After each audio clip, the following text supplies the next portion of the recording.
If you own the Prime 1 Studios Talon 1/3 scale statue, you probably should be a little bit worried. A lot of collectors are experiencing over time that the owl that sits on the base just falls and breaks on its own.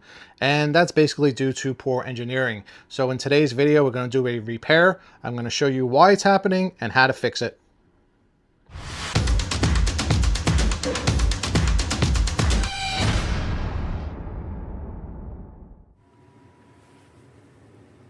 All right, so this is the owl that goes on the base. And unfortunately, the statue is just prone to breaks, specifically right here on the owl's foot. So you can see right around where his ankle would be. The claw, or talon, snapped off. There's been a few collectors that have had this issue, including myself, when the first time I owned this statue. And it's a shame. If you look at how it's constructed, so this is the peg that would key into the base. So basically all of the weight for this owl is on this one little foot right here. And being that it's an owl's leg, it's not, a very thick area. The weight over time puts too much pressure, and then this just snaps and breaks. So the way that they had this constructed is they did have, like a small metal rod coming up out of the foot and going into the actual leg. But the metal rod itself was probably the size, it was about as thin as you can imagine a paper clip. And if you know a paper clips are very easy to bend. And basically that's what's holding up this owl. Think of like a paper clip, the size of a paper clip coming up out of this foot into the owl's leg area, into the body. Over time the pressure just snaps it back and forth and it just pops out. So in order to fix this, you can't simply just glue the foot back on to the leg. It would never hold. The owl itself is made of some type of resin plastic, but it definitely has a lot of weight to it. Maybe weighs about a pound or two, which is a lot of weight to be putting on this one little piece right here to hold him up. Especially if you look at the way it's balanced. He has a wide wingspan, and all of that pressure is just held up by this one little foot. So any little movement, again, you're going to bend that little metal rod that comes out of this foot and it's going to snap. It's happened to a few people now. So the way we're going to repair this is I'm going to put in a stronger metal rod. It's going to be made out of steel, and I'll get to that when I go over that part. But in order to do that, I first need to drill a hole into the foot here. I already started drilling just a little bit to get it started. But yeah, you are drilling through metal.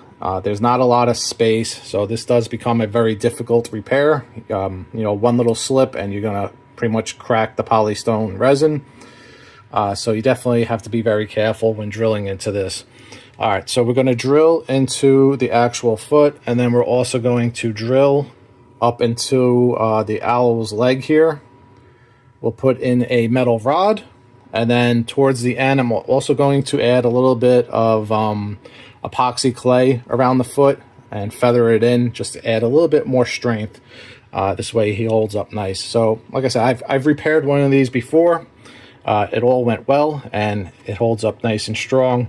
But yeah, it's definitely a difficult repair. Not something suited for beginners, just because of how precise you have to be with the actual drilling and knowing how to engineer a new metal rod that will actually hold the weight back in place.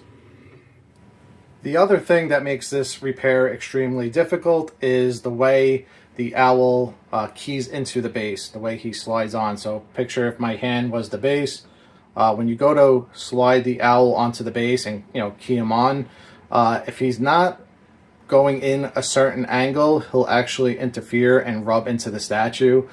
So for that reason, if his foot is not glued in the perfect exact angle, spot, it just ruins the repair. He won't key in properly. He'll rub against the base and you won't even be able to slide him onto the base.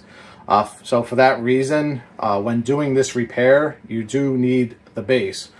So for example, when it comes to me finally gluing the leg back on and setting everything into position, I'm actually going to do it on the base. I own the statue, so I can use my base, and I'll set the foot into place, put in some epoxy glue onto the metal rods, and then let it rest and sit on the base overnight until it's cured.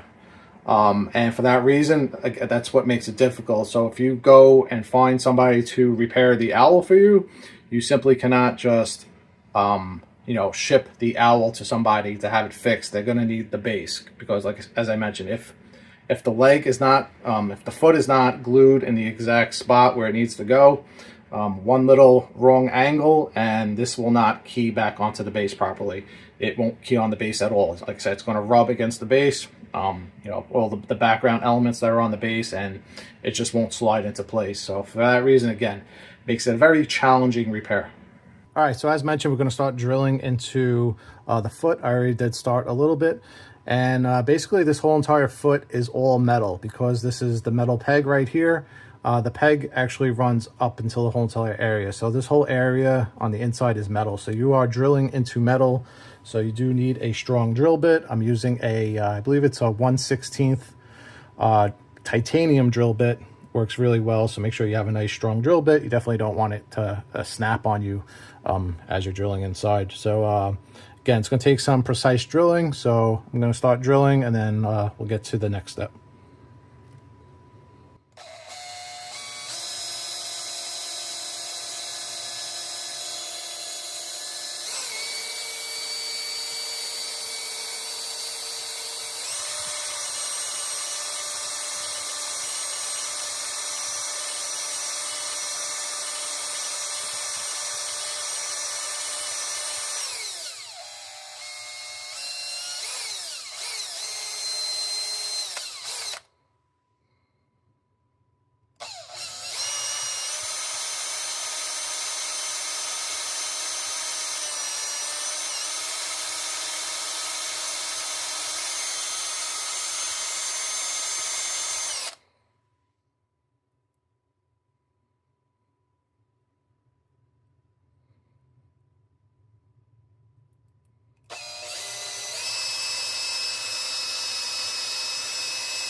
All right, so I have the foot all drilled out. As you can see, you can probably see right through it. See if I hold it right there, you can see right through the peg now. This entire area is metal.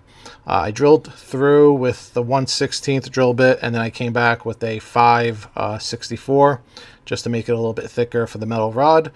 It did come out the other end a little bit towards the bottom of the foot here. It's not a big deal because that'll just get covered up with putty anyway. But yeah, this was probably the most difficult part of the repair, because like I said, if this isn't done precise, you can chip away at the surrounding polystone, which isn't much because it's mostly metal.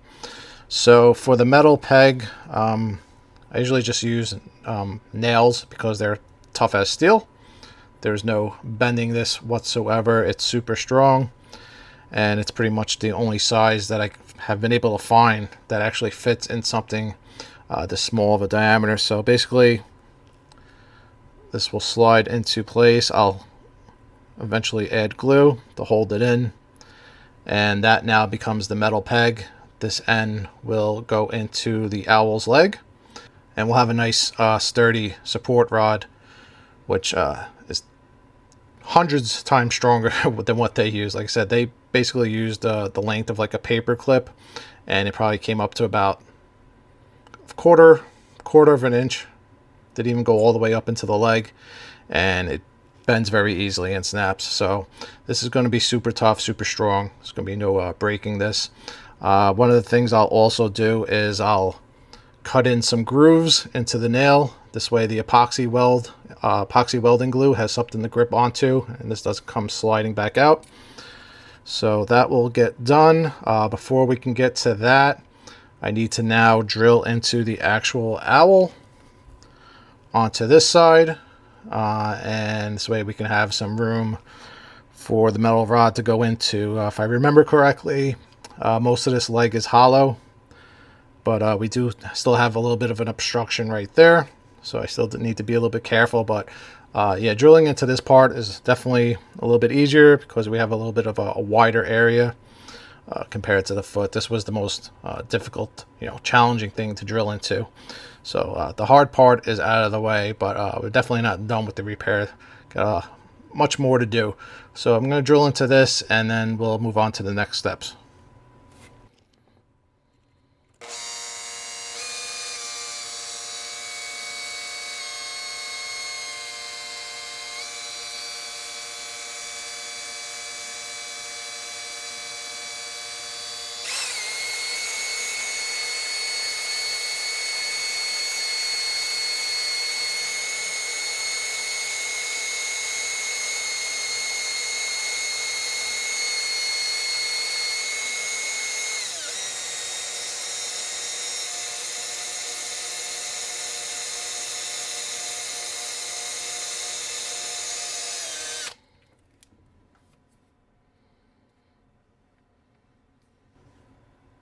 All right, so we have the inside of the leg now hollowed out. Got plenty of room in there, so I can add some sculpting clay material that'll be used to grip onto the metal rod. Speaking of the metal rod, which was originally just a nail. Usually I'll use like screws because screws have threads. I like when the rods have a little, threaded material. This way it grips onto the glue or whatever type of epoxy that I'm using to hold it. But yeah, I took the nail, clipped it to size, clipped off the nail head, clipped off the, the pointy part so that we just have a small metal rod now. Not sure if it's going to show up on camera, but I did add some grooves to it here and there just to give the epoxy a little bit of some, like tongue and groove areas so it grips on. I mean, this isn't going to slide out once it's epoxy, but I like to go the extra step just in case, so added some grooves.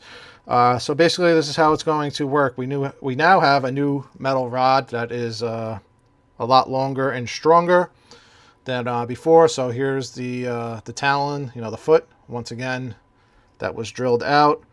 The new rod will sit in place like so. And then this piece will now slide up into the foot that we hollowed out like so. And we have a nice strong connection. So from here, I'm going to go set this on the base and let it dry and cure.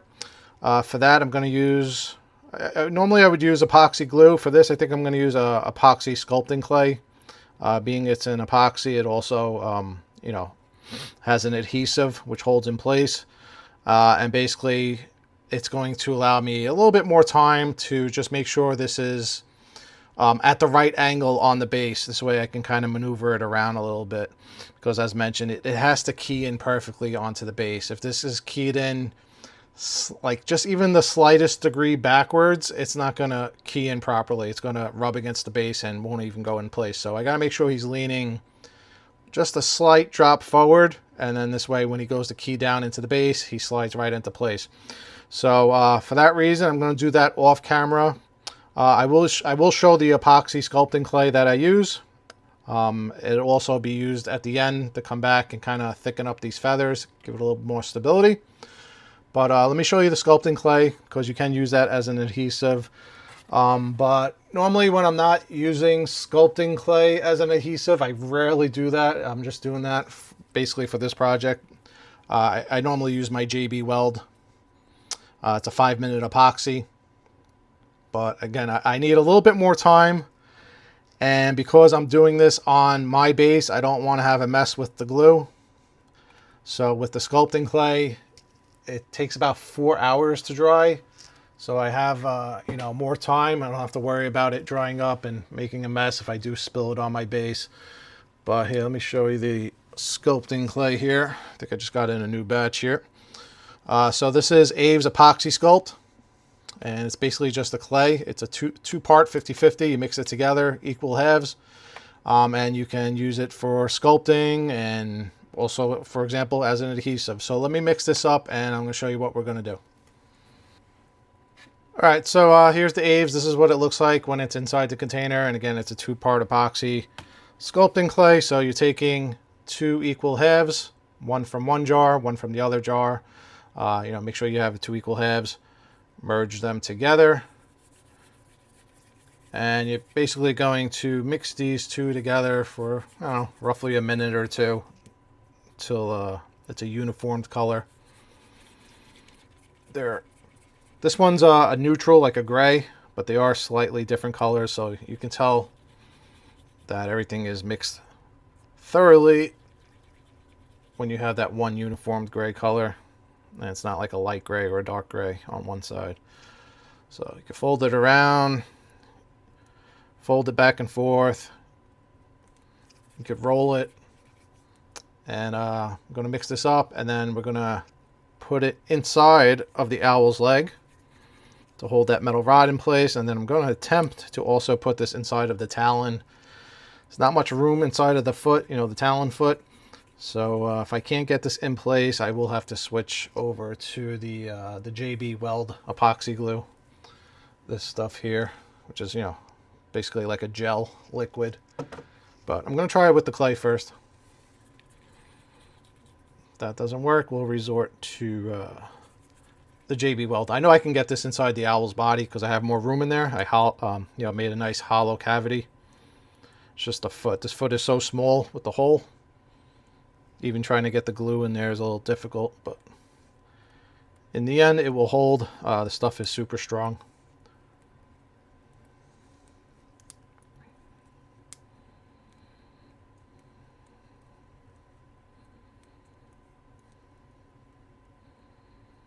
Okay, so just going to rip off a little bit. Definitely mixed up more than I needed, which I usually do.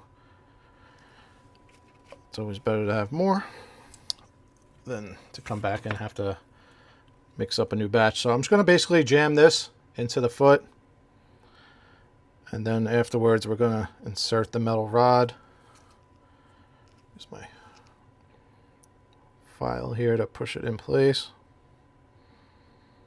So I'm going to jam this in as far up into the leg as it goes. What this also is going to do is it's going to make the leg solid now. So the leg is nice and strong. So you won't have to worry about this breaking.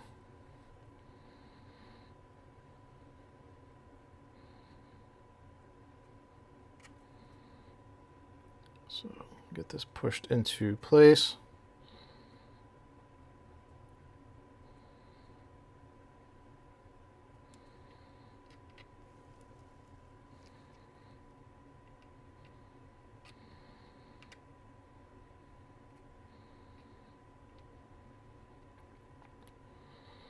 I think that's enough for the example. I might push in a little bit more.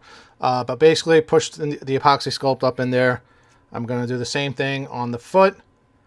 Going to then insert the metal rod into both parts of the broken statue. And then from there, I'm going to take this, go rest it on the base. Make sure everything's stable and that it's keying into the base correctly. And I'm going to let it sit overnight. And then we will come back, and I'll come back and kind of like feather out the feathers to blend in the epoxy sculpt a little bit more, to make the ankle a little bit stronger, and then we'll touch up the paint, color match the paint, and he'll be good as new. Give him a clear coat. He might have a few other areas when he fell that I might have to touch up. I'll have to take a look. Thought I saw some. Yeah, actually no, that might be there. Some spots on his head there, but I think, yeah, it looks like it's supposed to be there. But yeah, we'll get this foot fixed up. So let me get this set on the base, let it dry, and then we'll come back the next day. All right, so I have the owl positioned on the base, and as you can see, the base is massive, which makes it difficult for a repair. If somebody doesn't have this base in their collection and you go to send the owl for a repair, as mentioned, you have to ship this entire base. It's really important. So I basically have the owl propped up with a few cans of vegetables, some coasters, and a piece of foam. And then in the back I also have a piece of foam, and that's what I was talking about. If he's not glued together properly, if you don't position him exactly to where he's leaning forward just a drop, you won't be able to key it in. He'll rub against that larger, owl, gray owl base in the back, and it won't key in properly. So for anybody trying to repair this, do not just take the foot and try to glue it back in place. It needs to be positioned exactly to where it clears the base and his back tail feathers don't rub against the base in the back there. So I have him propped in place, and again, that's another reason why I wanted to use the epoxy clay, because it allowed me to maneuver it a little bit and get him into place to where I knew he would be able to key in back and forth. So he's looking good. I'm gonna let this dry. It takes roughly 10 hours, about 4 hours to harden up the clay, and to fully cure about 24 hours. So this is going to sit for a while like this, and then we'll take them off and we'll continue repairing the foot and making everything blend in with the paint and the actual sculpt.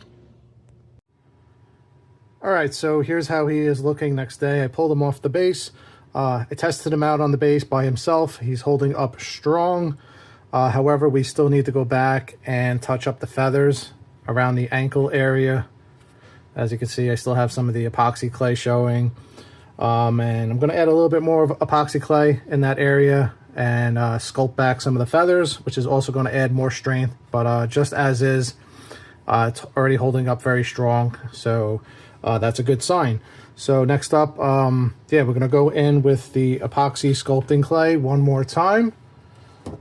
And once again, it is a 2-part sculpting clay. And I'm just going to go around, add back in those feathers, and then from there we can color match the paint and get them all painted up.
Alright, so here's how he is looking after going around and sculpting back in some of those feathers. Not sure if you could see it on camera.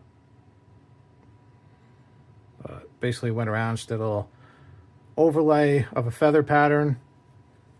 Kept it fairly simple. This way it matches the other leg. So looks pretty consistent. From here I'm going to add a little bit of primer while the sculpting clay is drying. Just a little trick that I like to do. It helps me see how well the clay is blending in with the rest of the leg and whether or not I like the sculpt. These things are sculpted digitally when they do all these crazy designs with the feathers. These days we're not doing traditional sculpting anymore with sculpting tools, so it's always tricky trying to match what somebody did on the computer with just a few tools in your hand. But I always try my best to match the sculpt. So that's what I did on that side. If it's showing up, you can kind of see the overlay of the feathers. And here's what the factory did with the digital sculpt. So I think it looks fairly close. Both legs were not symmetrical to begin with as far as like the design goes with the feathers. So you got that side, and then you got the side that I just did. Left it a little bit more depth to the sculpt because like I said, I still got to add primer and paint and clear coat. But yeah, I think it looks pretty good. So from here, like I said, I'm going to add a little bit of primer. Just to make sure it's looking good. Kind of feathered it up all the way up his leg a little bit more than it had to. This way it just blends in with the existing sculpt. And then afterwards, we'll let this dry because this is the sculpting clay. So it's got to dry again for another 24 hours before I can paint it. But in the meantime, I'm going to tint it with the primer, see how things are looking. And then we'll come back tomorrow, hit it with some paint and clear coat, and it should be good to go. All right, so one of the last things we're going to do before we get to the final results is it's time for a paint. The primer had time to dry, so we can move on to paint. As for the paint, it's basically like a tannish brown color, and then over the top to capture the highlights, we have some dry brushing with a like an off-white. So for that, I'm gonna probably mix up these two colors here. I have a Barbarian Flesh. It's like a brownish color. I'm going to tone this down with the off-white. This way we get a lighter brown. Base coat it with a lighter brown. And then towards the end, I'll come back in and do some dry brushing just with the off-white to bring out those highlights on the feather. And then afterwards, we can seal this all in with a clear coat, which will protect the paint from any paint rub and further damage. Looks like one of the claws needs to be touched up as well, so I'll touch that up with a little bit of a black paint. And then, yeah, from there, he should be all set to go, and I'll show you the final result.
All right, before we can get to the final look of the owl, I need to give it a clear coat. So you'll notice the metal peg right here is protected with some tape. That's just so when I go to spray the clear coat, the metal peg doesn't get any thicker. I want to make sure it remains the same diameter. This way it slides into the base still, so we don't want to put any buildup of material around the actual peg. But yeah, we're going to clear coat the actual paint. As far as the paint goes, the paint turned out great. Both legs look exactly the same now. It looks factory matched, so I'm really happy with the results. But we're going to go in with some clear coat. For clear coat, my go-to is always Krylon Flat. And yeah, that's going to basically protect the paint, but also tie in the colors, make everything blend together and come together. Real quick, before we get to the final look of the owl, it's been a while since I've done some videos, but if you enjoy these repair videos, please hit the like button. Consider subscribing if you're already not subscribed. And yeah, like I said, it's been a while, but I have a ton of videos coming very soon, so stay tuned to the channel. And let's get to the final look of this owl.